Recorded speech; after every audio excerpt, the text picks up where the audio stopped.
Hey, welcome back to the Nets, the home of unbiased views. Uh, the channel is back to the Nets. We talk about cricket and two games being played today. One was the uh, New Zealand versus Australia game, which was a T20, and then the other T20 we would say that was played between India and England. The third test, yeah, the third test which was played like And the third game between Mumbai and Pondicherry. Oh my God! Do you want to talk about it? That is going to take a lot more of our time than the other two games. So, uh, well, yes, we can talk about that one as well. But let's go to the one that we have on hand.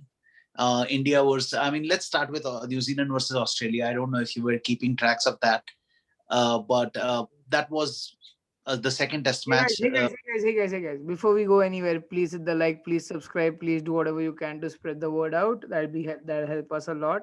And continue. Sorry. Thank you. No, thank you. I forgot about that. But okay, so second game played in Dunedin. Good game, high scoring. New Zealand scored 219 in the first inning. Martin Guptill scoring 95, and Williamson got back within runs among runs again, 53 in the first innings. Australians came close. Stoinis got a 75, I think, in the second inning, 78 in the second inning when in the chase, but they fell short by 4 runs.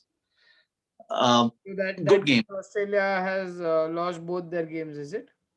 Yeah, they have lost both their T20s. It's a 5 game series, so but beating New Zealand in New Zealand is not an easy task. So I won't be surprised if this series gets wrapped up in the next game or two. But coming back to the third Test match at the Narendra Modi Stadium in Ahmedabad, well, first of all, kudos to Ashwin, brilliantly bowled, and like Virat Kohli summed up in the end of the match, that it was a brilliant pitch to bat on. Both sides didn't really have the batsman with the technical abilities to bat it through, and I would agree. I would absolutely agree with that. More, if you look at all the wickets that fell down, more wickets fell off the straighter balls than they did of spin. So why do we blame the spin or why do we blame the pitch? The game wrapped in a day and a half. So I don't. So two ways to look at it. One would be extremely talentful bowling, brilliant bowling, or just shady ass batting, right? So either or, I don't know. India was sitting comfortably, so we have technically won with an innings to spare, but we had to come to bat again. So that's okay. But we I take this win home. So regardless, let's win the next game and let's head to Lords. So the other way I can look at it is it was the second time that an Indian innings collapsed with the pink ball. Absolutely. Uh, was one bad inning, that innings, one bad session that we had where our wickets fell. No one was willing to stay there, craft their innings. Ashwin showed that if you just stay there, you were able to make runs. And he tried to get, I mean, he got out when he was trying to force the issue when, he was running out of partners and he had to hit in the end. But Ashwin did show how to bat on this pitch. Even if it was a short stint, 17, 18 odd, he looked confident when he did that. Absolutely. So for me, I do believe that it was batsmen who were not applying themselves. Joe Root looked comfortable in the second inning. Stokes looked decent when they were batting together. So What's yeah, if on the big Rahane issue which is coming up, which slowly people are going to notice that Rahane is not, he's just playing for his, he just, so that's a pattern, right? He just plays one innings throughout the test match, throughout the test series, and cements his side in the next series. So how long do you think that the consistency of, so sooner or later his question mark over the consistency factor is going to happen. So how do you see that going ahead? I have a feeling that Rahane may be rested for the fourth test. I could be wrong, but Rahane could be rested because clearly we have KL Rahul who's sitting in the wings, who's equally capable, like Rahane, to play both in India, outside India, and we are wasting his talent. I think Rahane does add a lot when it comes to fielding in the slips. but I do believe that he is in for batting. He's one of the stellar pillars of the Indian batting lineup. But then again, considering Kohli and Shastri partnership that dictates the team selections, I will not be surprised if Rahane gets another run or two. Mm-hmm. Mm-hmm. How would so we cannot talk about Akshar Patel and his 11 wicket haul. The entire test match we cannot. So here's the thing: in those 11 wickets that he took, only two deliveries were not on the stumps. Apart from that, nine Correct. of those 10 wickets were on the stumps banging. So, and do you way forward too early for a call, but do you see going ahead, Akshar Patel having a longer run? So, okay, before even we go to Akshar Patel, here is an interesting statistic about England. England, since 2016, it has happened 5 times that England has been bowled out in a single session. Okay. So, if that is the case, is it a question mark on the pitch? Is it a question mark on the bowler's abilities? Or is it that English players are not really as suited to playing Test cricket? All those questions do come into play. England is sitting third or fourth in the Test championships. But if you look at it, there is a massive difference between the top two or top three and then the rest. England has not historically performed overseas.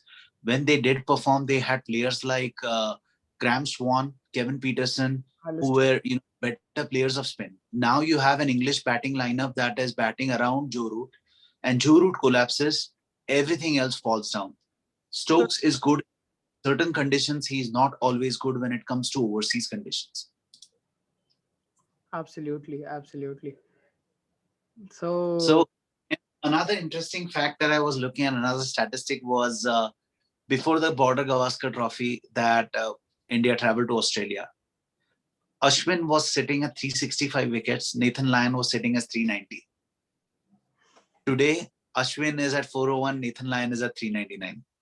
So it takes a lot of a guile and it's an art for spin bowling. It cannot just be. so We cannot just is he the call it fastest to the reach pitch's 400? fault. Is he the fastest Indian to reach 400? Yes, he is. He is by a mile, and judging by how fast he is going, he may even touch 600 soon. We don't know. He's 34. He's probably bowling the best of his life. Absolutely, absolutely. Ravichandran Ashwin has a special place in the Indian team right now. So they remember the time when he was not a regular in the side, and look where he is right now. So, so this is the last. This will be the last test match that we won't be having. We'll be playing with 11. The next test match we'll definitely play with 12 fielders. With 12, I mean Ravindra Sir comes back. Hopefully, Sir comes back. Sir Jadeja comes back and makes it. He's been ruled out for the fourth test as well. No, no, no. Jadeja, Post the fourth test match. So this is the last time that we'll be seeing yeah. India And play with 7 players. I won't judge Akshar on this performance. I won't judge Akshar on this track. So far, if he does what Jadeja can do outside, that is when we can say that okay, we have found even a half replacement for Jadeja. Currently, we don't have one. And if this is the kind of track that we are actually offering, I am much better off having Hardik Pandya in place of Ishant Sharma or Bumrah in the next match. Rest one of those, have Hardik bowl if needed, but if not, then let's just go with three spinners. And add one more technical batsman to the side. So yeah, Correct. interesting. So that's what it is. And is there any special mention that you have to do? Not really. That was all that I had for today. No, no. So here's the big thing, right? Here's the big game that happened between India, Mumbai and Pondicherry today, where Prithvi Shaw managed to score 227 out of 227, and Surya Kumar Yadav managed to score 133 of 58. So Mumbai managed to score around 400 odd runs, whereas Prithvi Shaw beat Pondicherry by 3 runs. So Pondicherry was wrapped by 224. So that's what it is, and that is when I told you. So that is when I mentioned about this great match which happened today. Oh And wow. for the first time, I was not keeping a track on the test match which was happening. I was keeping an eye on the domestic game which happened. What a beautiful game of cricket which I mean, happened on. Mumbai does need something like this to revive itself in Ranji Trophy. Mumbai has been slacking in the past few years. So remember this game, Prithvi Shaw is the captain of Mumbai's side. This was the first time I think this was the first time he led Mumbai's side, because Shreyas Iyer has to go and go in quarantine for the 1 days and the T20s whichever follow after the test match. So he is out. Prithvi Shaw steps in. Look where has he taken the team to? So a beautiful game of cricket there. One quick special mention of Shardul Thakur, who traveled through road from Jaipur all the way to Mumbai. He took a car ride just because he wanted to quarantine himself and make himself available for this game. So that just shows the kind of intent he has as a player. And no wonder in Team India is doing good. We have players who want to actually fight for the spot. So he took the from Chennai. He must have driven down. He was actually in Jaipur before the game, and then from Jaipur he drove all the way down. It, the games are not happening in Bombay, but wherever they are. So Yeah. From Chennai he actually drove to Jaipur. You're correct. He didn't stop in Mumbai. He just drove to Jaipur because he wanted to be a part of the team. beautiful, beautiful gesture, beautiful happenings. So on that note, That's all that we have for today. So guys, if you like this channel, if you have come this far, please do give us a shout out. Please do hit the like button, hit the subscribe button. That will help us a lot. And the channel is back to the nets. We will bring back this week we'll try. forward. Yeah, this week we'll try and do a quick team wise analysis and team our judgments about the team of the IPL for the next season, now that the auction's over. So we'll do it one day at a time till the next. So we have a long time till the next test match. We hope we cover 8 teams. On that note, guys, this is it. This is our time for today. Thank you. Be safe. Bye bye. Bye-bye.